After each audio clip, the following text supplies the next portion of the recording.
केला बेचने वाली चुड़ैल। एक बार की बात है, जादूपुर नाम के एक गांव में करतब दिखाती एक औरत एक रेड्डी के लिए गांव में आती है।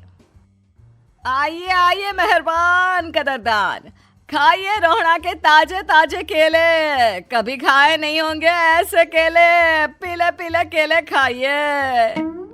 ये कहकर रोहड़ा हाथों में 4 केले लिए उन्हें सर्कल में जोर जोर से हवा में उछालती हुई करतब दिखाती है, जिसे देखकर आसपास के सारे बच्चे अपने अपने मम्मी पापा से उस औरत के पास जाने की जिद करने लग जाते हैं।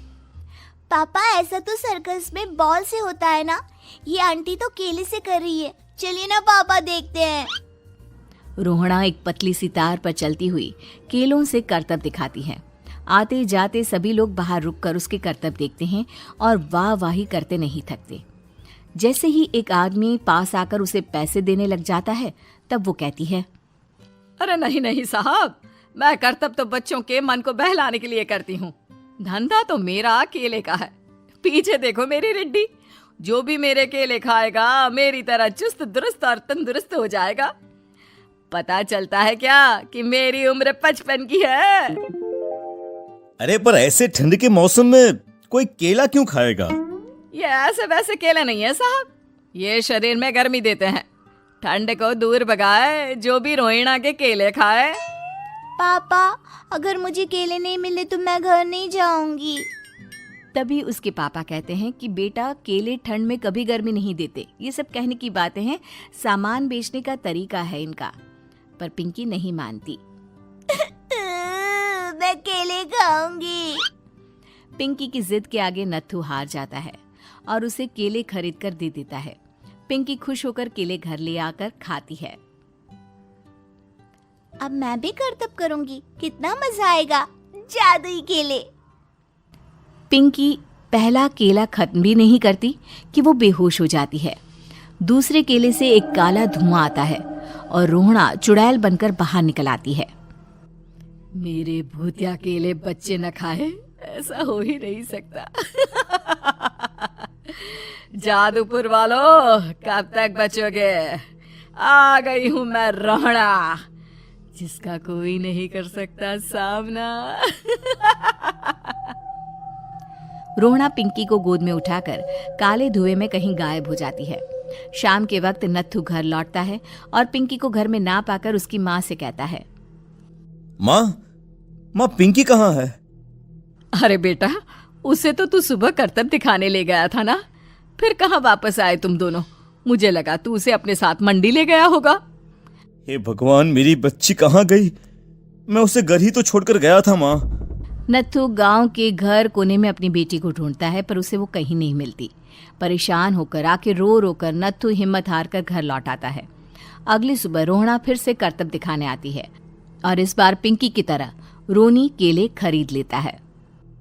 50 रुपए दिए थे पापा ने, सारे पैसों की मैंने केले खरीद लिए हैं। अब मैं भी आंटी की तरह ही करतबबाज बन जाऊंगा।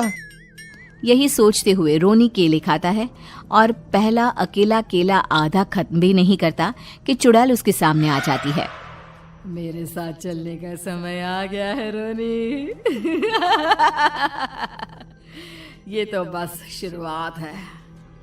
अब इस गांव के सारे बच्चे धीरे धीरे मेरे कब्जे में होंगे, एक बच्चा भी नहीं बचेगा। ये कहकर रोनी को गोद में लेकर काले धुएं में अदृश्य हो जाती है। इसके बाद हर रोज गांव में से कोई ना कोई बच्चा गायब होता, पर ऐसा क्यों हो रहा है किसी को भी समझ में नहीं आ पा रहा था। रोज की तरह अपनी बेटी पिंकी की तलाश में नत्थू गांव के एक तालाब के पास बैठा रो रहा था। कहाँ गई मेरी पिंकी? शकुंतला के जाने के बाद एक वही तो मेरा सहारा थी। अरे उसकी आत्मा कोस रही होगी मुझे कि मैं अपनी बच्ची को संभाल भी नहीं पाया। नत्थू ये कहता हुआ रो ही रहा था कि तभी तालाब में से उसे शकुंतला की आवाज सुनाई देती है। कहाँ थी तुम शकुंतला? हमारी बच्ची और सारे गायब हुए बच्चे रोहड़ा के कब्जे में हैं। वो बच्चों को जो केले देती है उससे बच्चे बेहोश हो जाते हैं और उसके कब्जे में आ जाते हैं और वो उन्हें ले जाकर काली दुनिया में ले जाती है। पर वो ऐसा क्यों कर रही है?